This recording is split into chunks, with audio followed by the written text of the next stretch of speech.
দেখুন, এই দিকটা যারা থাকেন 85-এ তারা 21 সালেই নাকি এটা নিয়ে ওনার সাথে অনেক কিছু হয়েছে। আর আমি তো পোস্ট কোভিড নার্সিংহোম বাড়ি, অতএব আমি পরে যখন শুনেছি 1-1.5 বছর পরে, তখন আমাকে বলেছে ততক্ষণে ব্যাপারটা কিছুটা তো ঠিকই হয়ে যাবে 1-1.5 বছর পরে। তবে আমি একটা বলবো যে ওনার তো এইটুকু মাথায় রাখা উচিত যে একটা যদি বিশাল জেলের মতো পাঁচিল কেউ দেয়, তাহলে তার পাশের বাড়ির মানুষের তো আলো হাওয়া গার্ড হয়ে যাবে। উনি বলতে পারেন যে পাশের বাড়ির লোকের সাথে আমার সৌহার্দ্যপূর্ণ আচরণ নেই, সেই কারণে আমি অত বড় পাঁচিল দিয়ে নিজেকে আমি সিকিউর করছি। কিন্তু সিকিউর করার জন্য তো ছোট পাঁচিল দিয়ে গ্রিল দিয়ে দিলে আলো হাওয়াটা পাস করে, আর উনিও কি হলো সিকিউর থাকলে তা সেই ব্যবস্থাটা করতেই পারছেন। কিন্তু উনি যে কোনো কারণে উনি যেটা করবেন সেটা করবেন, এরকম ব্যাপারটা ওনার মধ্যে ছিল, এবং সেটা আমি অন্য মানুষদের থেকে জেনেছি। এখানে এই ড্রেনের সিস্টেমটা দখল করে নেওয়ার জন্য তো জলও তো জমে যায়। হ্যাঁ, জল তো জমে, এবং আমি নিজে 7-8 মাস আগে আমাকে এই বাড়ির লোকেরা ডেকেছিল যে ইন্দ্রাণীদি এরকম কাণ্ড হচ্ছে, একটু দেখে যাও তো।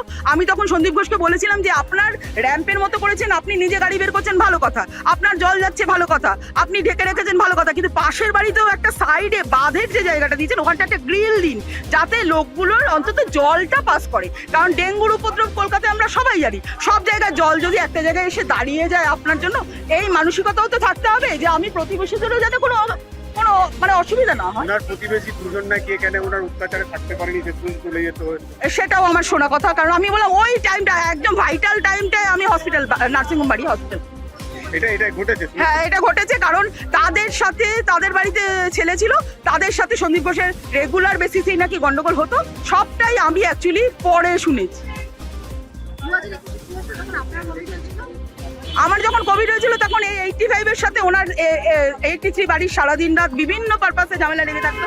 আর ওনার যে আচরণ উনি আমার সাথে করেছেন সেটা তো আপনাদের বিভিন্ন মাধ্যমে আমি বলেই দিয়েছি। আপনারা বলছেন যে লজিক্যালি স্থানীয় প্রশাসন, লজিক্যালি মানে কাউন্সিলর এদের কথা বলছেন, কিন্তু আমি যতটুকু বুঝেছি উনি সবার ওপরেই একটা প্রেশার ক্রিয়েট করার মতো মানসিকতা ওনার সবসময়। আমি যখন আমার বাড়িতে যাচ্ছি, উনি ওনার রাস্তার মাঝখানে গাড়িটা রেখে দিয়েছে, এবার আমি যেতে পারছিলাম না। আমি বললাম আপনি একটু গাড়িটা এগিয়ে নিন, কারণ আমাদের সবার গাড়িগুলো আমাদের প্রত্যেকে এই বাইলেনে সবার গাড়িগুলো দাঁড়ানো থাকে, আমাদের নিজস্ব মানে পাড়ার গাড়িগুলো। আমি বললাম তাহলে একটা কাজ করুন, এখানে তো ফাঁকা আছে, আপনি এইখানে সাইডটা রাখুন, তাহলে এই কানেক্টরটা ফাঁকা হয়ে যাবে, আমি যেতে পারবো। তা যথারীতি সন্দীপ ঘোষের মিসেস সঙ্গীতা ঘোষ আমাকে ওপর থেকে বলছেন নায়িকা সকালবেলা গাড়ি নিয়ে বেরোচ্ছে, গাড়ি চালাতে জানে না। আমি তখন গাড়িটা রেখে বললাম আমি গাড়ি চালাতে জানি না, ঠিক আছে, কিন্তু আপনি কি গাড়ি রাখতে জানেন?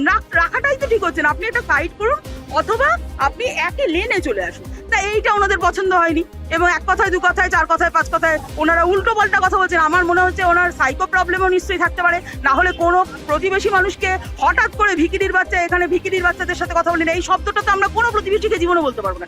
চির শত্রু মনে করলেও কোনো প্রতিবেশী দাঁড়িয়ে আমাকে বলতে পারবে না যে ইন্দ্রাণীবালা কোনোদিন কোনো মানুষকে একটা বাজে উচ্চারণ এত বছরে করেছে।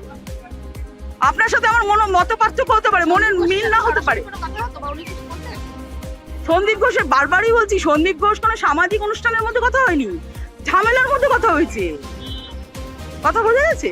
ওই যে এখানে জল দাঁড়িয়েছিল সে ব্যাপারেও কথা বলতে এসেছি যখন, তখন আরেকটা কথা একটু বলি, উনি কিন্তু আমি যেটুকু ফলো করেছি, উনি কিন্তু অত্যন্ত সে কূটনৈতিক সম্পন্ন কথাবার্তা বলেছেন, আমি এটা ফলো করেছি। কারণ এই খুব স্বাভাবিকভাবে মাল্টি স্টোরেড বিল্ডিংগুলোর মধ্যে নিজেদেরও অনেক সময় মতের অমিল হয়ে যায়, ফ্ল্যাটগুলোতে উনি একটার কথা আরেকটাতে এই মানসিকতা ওনার মধ্যে ছিল, এবং সেই 10 মিনিটের মধ্যে আমি বুঝে গেছি সেই দিন।